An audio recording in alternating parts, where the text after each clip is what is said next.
Maintenant, bien-aimés, comment approcher le trône de la grâce? Le comment maintenant.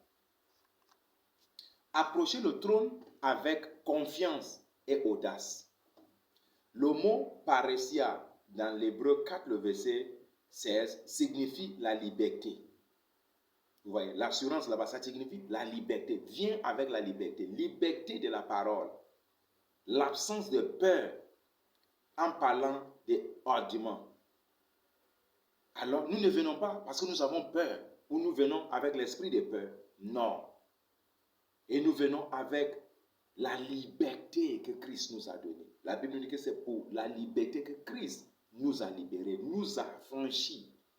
Et c'est par cette liberté que nous servons Dieu. Parce que Dieu ne voulait pas que l'on sert avec l'esprit de servitude et la mentalité des esclaves. Nous devons venir parce que nous sommes les fils de Dieu, les enfants de Dieu. Et cette liberté glorieuse nous donne l'accès d'entrer dans sa présence. C'est une invitation ouverte du roi pour nous afin de nous approcher. Et pendant que nous l'approchons, il nous approche aussi. Deuxième chose, approcher le trône avec l'ouverture et la sincérité. Nous devons être sincères, bien-aimés. Il connaît toutes les raisons pour lesquelles le besoin est là. Il sait déjà, mais Dieu voulait que nous lui parlons. Et il vous désire partager ouvertement et pleinement. Vous voyez? Et nous allons voir l'exemple d'Ézéchias dans Ésaïe 37, le verset 14 jusqu'à 38. Mais je vais lire 14 à 20. Écoute. Ézéchias prit la lettre de la main des messagers et la lut, puisqu'il monta à la maison de l'Éternel et la déploya devant l'Éternel, à qui il adressa cette prière. Éternel des armées, Dieu d'Israël, assis sur le chérubin, c'est toi qui es le seul Dieu de tous les royaumes de la terre. C'est toi qui as fait les cieux et la terre. Éternel, incline ton oreille, écoute. Éternel, ouvre tes yeux et regarde. Attende toutes les paroles que Sanchérib a envoyées pour insulter au Dieu vivant. Il est vrai, ô Éternel, que le roi d'Assyrie ont ravagé tous les pays et les propres pays, et qu'ils ont jeté les dieux dans le feu, mais ce n'était point des dieux, c'était des ouvrages des mains d'hommes, du bois et de la pierre, et ils les ont anéantis. Maintenant, Éternel, notre Dieu, délivre-nous de la main des Sanchérib, et que tous les royaumes de la terre sachent que tu es éternel. La sincérité de ce roi. Il est le roi établi sur Israël. Mais voici un problème. Sennacherib, qui est aussi roi, qui a détruit, ravagé les pays. Il était en ce moment le roi souverain. Et il vient pour attaquer Israël. Et il envoie l'aide pour se moquer d'Ézéchias. La lettre ici représente quoi? Cela représente souvent les menaces. Elle représente les factures. Elle représente aussi ce que l'ennemi font contre nous. Elle représente un message de tristesse, un message peut-être de quelqu'un qui est malade, un message peut-être de quelqu'un qui est en deuil, un message de quelqu'un qui a perdu son emploi. Quand tu reçois ces messages, que fais-tu? Où vas-tu? Certains d'entre nous, c'est de commencer maintenant à fouiller maintenant, chercher maintenant les oncles, les tantes, les amis, les grandes personnalités, pour aller maintenant envers eux, pour aller chercher le secours. Bien-aimé, c'est l'Éternel qui peut donner un secours en permanence. Quand tu reçois ces choses, qu'est-ce que tu fais? En tant qu'enfant de Dieu, la première chose à faire, aller vers ton Père. Quand il a appris cela, il n'a même pas fait face à ses conseillers. Il n'a même pas fait une réunion des ministres. La seule chose, il connaît sa source. Qui est ta source? As-tu une source? alors allez vers ton source. Et la Bible nous dit, la seule endroit à aller, parce qu'il sait que d'être roi qu'il est, c'est Dieu qui l'a établi. Alors si c'est Dieu qui nous a affermis, qui nous a établis, qui nous a appelés, nous allons aller chez Dieu. Il connaît toutes choses, mais Dieu ne peut pas agir comme ça. Vous savez pourquoi? La Bible nous dit que Dieu dit à Abraham d'aller sacrifier son fils Isaac. C'est Dieu qui l'a dit. Il a pris Isaac. Le troisième jour, il a trouvé la montagne. Et il allait sur la montagne, dresser l'autel, met son fils et prend le couteau pour l'égorger. Et Dieu lui dit, arrête. Maintenant, je sais. Hein? Maintenant, tu sais quoi, Seigneur? Et Dieu lui dit, maintenant, je sais que tu m'aimes. Maintenant, je sais que tu es obéissance. Est-ce que Dieu ne savait pas auparavant? Dieu le sait, mais Dieu le sait en plus en action. Quand l'action est concrète, quand l'action est établie. Vous voyez, parce que nous vivons dans un monde physique, que les actions physiques comptent aussi beaucoup. J'aime Dieu. Comment serait-ce que tu aimes Dieu? C'est quand tu poses les actes. Oh, j'aime cette femme. Oh, l'amour n'est pas chanson. On ne chante pas l'amour. C'est des blagueurs qui chantent l'amour. On pose les actes. Les actes sont concrets, sont puissants que la parole. Poser un acte seulement ne dit rien. Tu auras des retours qu'il faut. Selon l'acte que tu as posé. Vous voyez. Dieu étant aimé le monde, il a donné son fils. Oh, Dieu étant aimé le monde et puis voir l'homme en souffrance dans le péché. Non, il a donné son fils parce qu'il aime. C'est ça qu'on appelle véritable amour. Il allait vers Dieu. Nous aussi, c'est la même chose. Il n'y a pas une situation qui dépasse cela. C'est la raison pour laquelle je ne joue jamais avec mon chant secret. Le lieu de prière. Les petites choses, je le discute avec Dieu. Les grandes choses, je le discute avec Dieu. Il y a des temps quand je viens, c'est de pleurer seulement, parce que je n'ai pas mot à dire. Il y a des temps quand je viens seulement, je ne parle pas, je suis là seulement. Il y a des temps quand je viens aussi là, je ne fais rien que coucher devant sa présence. Il y a des moments quand je viens, le moment qui me prend beaucoup de temps, c'est d'être en genoux devant lui. Bien-aimé, j'ai développé ce ministère des genoux en sorte que quand je suis en genoux souvent, le plus grand moment que je suis resté en genoux, c'est 4h30. J'ai vécu l'enfer sur mon genou, mais à cause de l'amour d'être dans sa présence, cela ne me dit rien. Je peux être en genoux jusqu'à en sorte que je ne sens plus mon genou jusqu'à ma jambe. Je ne le sens plus. Jusqu'à mes pieds, je ne le sens pas. Je ne le sens plus. Il y a des moments tellement que j'ai mal. Mais parce que l'amour que j'ai pour Dieu est plus que le mal que je sens. Il y a des moments, je suis en genoux même, je perds la conscience de ce qui est présent. Parce que je vis dans sa gloire. Et quand je me reviens en chair, je ne peux plus m'élever. Je n'ai que fait 4 pas pour aller maintenant sur ma natte et me coucher, pour être soulagé. Il allait vers Dieu. Tu dois trouver cette route. Laissez les autres routes. Cherchez. Trouvez cette route qui amène à Dieu.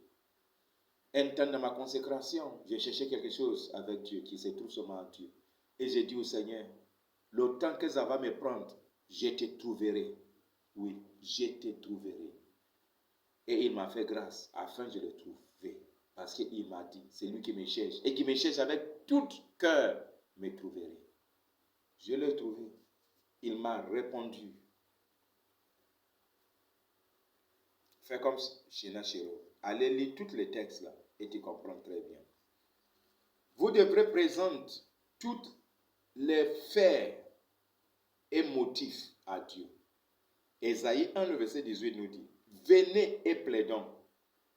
Dites l'Éternel, si vos péchés sont comme le cramoisi, ils deviendront blancs comme la neige. S'ils sont rouges comme la pourpre, ils deviendront comme la laine. Lui qui dit venez et plaidons, c'est une invitation. Venez, vous avez des problèmes. Mais viens. Mais pourquoi tu fuis? Pourquoi tu te trouves toujours dehors? Tu passes tout ton temps dehors que dans sa présence. Télévision, cinéma, internet, téléphone, chez des amis qui ne peuvent même pas te porter quelque part. Ceux qui viennent même pour faire perdre ton temps. Les choses inutiles, devant la télé, devant des nouvelles et tout cela. Je n'ai pas dit que cela n'est pas bien. C'est bon. Mais équilibré. savoir équilibrer. Parce que le Dieu que nous servons est un Dieu jaloux, en qui tu passes tout ton temps. Dieu fera que tu auras problème avec cette personne-là. Même tu seras accusé même pour ce que tu n'as pas fait. Équilibré. Si j'ai passé beaucoup de temps dehors, c'est que j'ai passé plus de temps avec le Seigneur. Si j'ai dépensé 10 000 pour acheter un vêtement, c'est que moi j'ai dépensé 10 000 pour les affaires de Dieu. Si j'ai acheté un costume de 50 000, alors c'est que je dois aussi mettre 50 000 pour l'œuvre de Dieu. Si j'ai acheté un Jésus qui coûte tant, je ferai encore plus pour Dieu, pour que Dieu soit content avec moi. Investissement en moi, dans ma maison, dans ma famille, la même chose que je fais pour Dieu aussi. Vous voyez. Alors il dit, venez. Invitation, venez. Où? Devant le trône de la grâce. Et Esaïe, ça fait plus de combien de milliers d'années que Dieu donne cette invitation. Venez. Matin, viens. Après-midi, viens. Le soir, viens. Il n'y a même pas un temps. Le temps n'est pas fixé ici. Venez seulement. C'est ce qu'il nous a dit. Esaïe 43, le verset 26 nous dit, réveille ma mémoire, dit l'Éternel. Plaidons ensemble. Il dit de venir, on va plaider. Pendant que tu plaides, nous aussi, l'antenne est plaidée. Est-ce que cela ressemble à un temps de négociation? Peut-être. On doit négocier avec lui pour trouver un terrain d'attente parce que c'est lui qui est Dieu. C'est nous qui en avons besoin. Et s'il a donné une promesse, on doit venir réveiller sa mémoire. Ça n'a pas dit que Dieu dort ou bien il est un veilleur qui a perdu ses mémoires. Cela veut dire rappelle-moi. Mets-moi en rappel. Rappelez Dieu de quoi? De ses promesses. C'est qu'il t'a dit personnellement. Vous savez qu'il y a des personnes qui n'ont même pas de promesses personnelles avec Dieu. Plaidons ensemble. Parle toi-même pour te justifier. Il dit parle toi-même. Quand on vient devant nous, parlez maintenant. Si tu as des arguments. Parlez maintenant. Pourquoi je dois te bénir? Parlez maintenant. Pourquoi tu dois te marier? Savez-vous qu'il y a des gens qui cherchent à se marier parce que tellement qu'ils ont vu des choses qu'ils voulaient démontrer aux autres personnes que vraiment aujourd'hui, moi-même, je suis marié. Savez-vous qu'il y a des personnes qui cherchent voiture, Seigneur, donne-moi voiture, juste pour montrer au voisinage que moi-même aussi j'ai des voitures. Tu penses que Dieu va te donner ça? Oh, faut attendre, tu vas avoir barbe blanche, mais tu n'as pas ça. Justifier. Justifie. Seigneur, j'ai besoin de 100 000. Tu as fait quoi avec ça? Même mes enfants, je les pose des questions. Daddy, j'ai besoin de 1000 francs. Tu as fait quoi avec 1000 francs là? Oh, j'ai besoin de temps. J'ai donné l'argent à mon fils. Un jour, quelque chose m'a dit, il faut lui demander, tu vas faire quoi avec ça? Quand je lui ai demandé, tu vas faire quoi avec ça? Il n'a pas voulu parler, il m'a dit, non, ça va, c'est bon.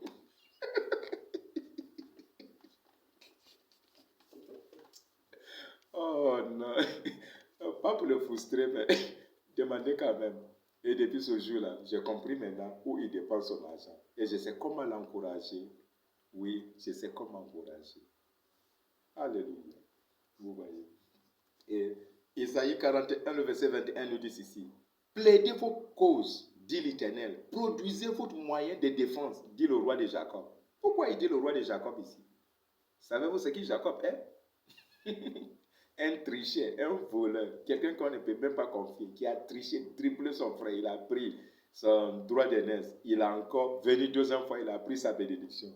Et Dieu lui dit, savez-vous, quand Dieu s'appelle le Dieu des temps, il est en train de traiter avec l'homme selon ça. Sennacherib, Ézéchias, qu'est-ce qu'il a dit? Il dit éternel des armées parce qu'en ce moment, il a besoin de forces d'armée. Il a besoin de forces parce que c'est la guerre.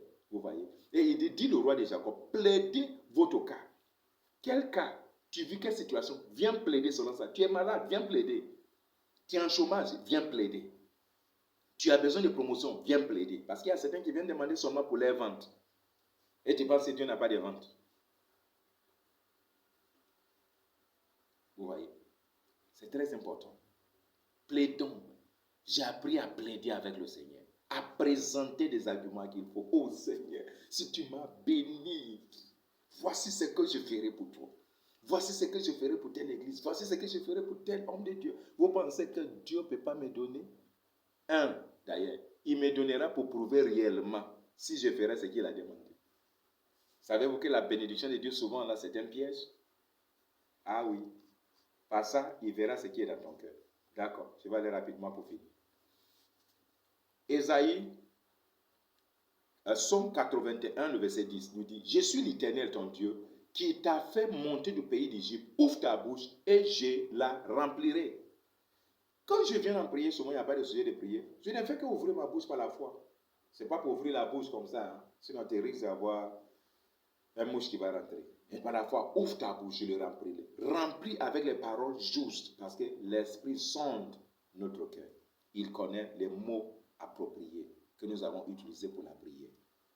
Et Ésaïe 51, le verset 16. Je mets mes paroles dans ta bouche et je te couvre de l'ombre de ma main pour étendre de nouveaux cieux et fonder une nouvelle terre. Et pour dire à Zion, tu es mon peuple.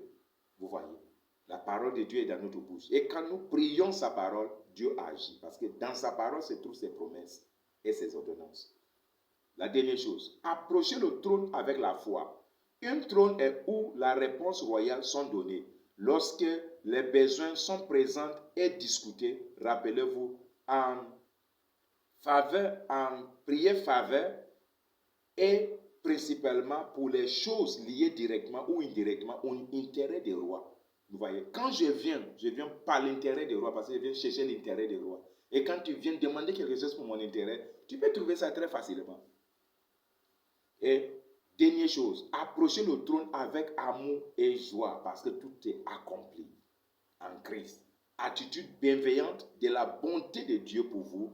Approchez le trône de joie et plein d'allégresse et l'amour.